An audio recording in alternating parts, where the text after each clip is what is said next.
আসসালামু আলাইকুম রহমতুল্লাহ। ইতিমধ্যে যে আমার ভিডিওর মধ্যে যে পিকচারগুলো দেখতে পাচ্ছেন এগুলো কিন্তু বর্তমানে খুবই ট্রেন্ডিংয়ে রয়েছে। এগুলা এডিট করতে কিন্তু খুবই জনপ্রিয় একটা অ্যাপ প্রয়োজন হয়। তো আমি আপনাদেরকে দেখাবো কিভাবে আপনারা এই ধরনের পিকচারগুলো এডিট করবেন খুব সহজেই। তাহলে চলুন কিভাবে আপনারা এই ধরনের পিকচারগুলো এডিট করবেন সেই প্রসেসটা দেখে আসি।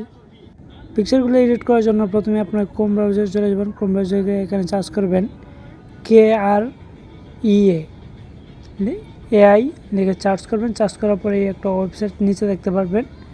আমি দেখাচ্ছি, নিচে একটা ওয়েবসাইট রয়েছে, সেটা আপনারা এই ওয়েবসাইটের মধ্যে আপনারা প্রবেশ করবেন। প্রবেশ করার পর এখানে দেখতে পারবেন 2 নম্বরে দেখতে পাচ্ছেন ইনহ্যান্স, এখানে দেখতে পাচ্ছেন আপসেল অ্যান্ড ইনহ্যান্স, এখানে প্রবেশ করুন। প্রবেশ করার পর এখানে দেখতে পারবেন নিচে দেখতে পাচ্ছেন ইমেল, এখানে ইমেলের মধ্যে ক্লিক করবেন। ইমেলের মধ্যে ক্লিক করার পর এখানে একটা আপনার ইমেল দিয়ে দিবেন। তারপর কন্টিনিউ ইমেলের মধ্যে ক্লিক করবেন। ক্লিক করার পর এখানে দেখতে পারবেন কয়েকটা পাসওয়ার্ড দিতে হবে। এখানে 2টা পাসওয়ার্ড, স্ট্রং পাসওয়ার্ড দিয়ে দিবেন। আমি দুটো জায়গায় স্ট্রং পাসওয়ার্ড দিয়ে দিচ্ছি। পাসওয়ার্ড দেওয়া হয়ে গেলে এখানে সাইন আপে ক্লিক করবেন। তারপর এখানটাতে ট্যাপ করে এখান থেকে আপনার গ্যালারি থেকে একটা পিকচার নিয়ে আসবেন, আপনার যে পিকচারটা আপনি এডিট করতে চান। পিকচারটা আনার পর এখানে দেখতে পাবেন আপলোডিং দেখাবে, একটু নিচে চলে আসবেন। তারপর এখানে দেখতে পাচ্ছেন 100% দুটোটা করে দেবেন।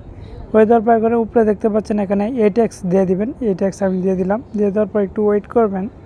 তারপর দেখতে পাচ্ছেন এখানে কিন্তু পিকচারটা শো হবে। তারপর এখানে ইনহ্যান্স, এখানে একটা ক্লিক করবেন। ক্লিক করার পর নিচে দেখতে পাচ্ছেন প্রসেসিং আপলোডিং হচ্ছে। কয়েক সেকেন্ড ওয়েট করার পর আপনারা দেখতে পারবেন যে আপনার যে পিকচারটা সেটা কিন্তু একবার এডিট হয়ে যাবে। এখানে নিচে দেখতে পাচ্ছেন এখানে আসবে। তারপর নিচে একটা ক্লিক করবেন। ক্লিক করার পর দেখতে পারবেন আপনার যে পিকচারটা এটা কিন্তু আস্তে আস্তে এটা সবটাই কিন্তু এডিটিং হচ্ছে। এখন যদি আপনাদেরকে দেখায়, এটা হচ্ছে আমরা নর্মাল পিকচার, আর এটা দেখতে পাচ্ছেন এডিট করা পিকচার।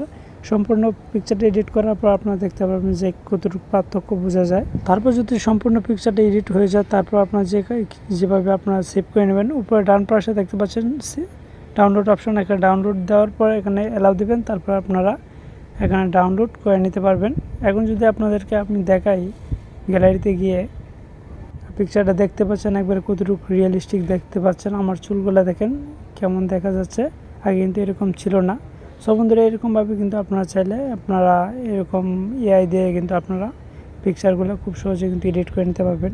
সো এই ছিল আজকে ভিডিও ভালো লাগলে অবশ্যই লাইক করে দেবেন, চ্যানেলটা সাবস্ক্রাইব করে রাখবেন। তাহলে ভালো থাকুন, সুস্থ থাকুন, আল্লাহ হাফেজ।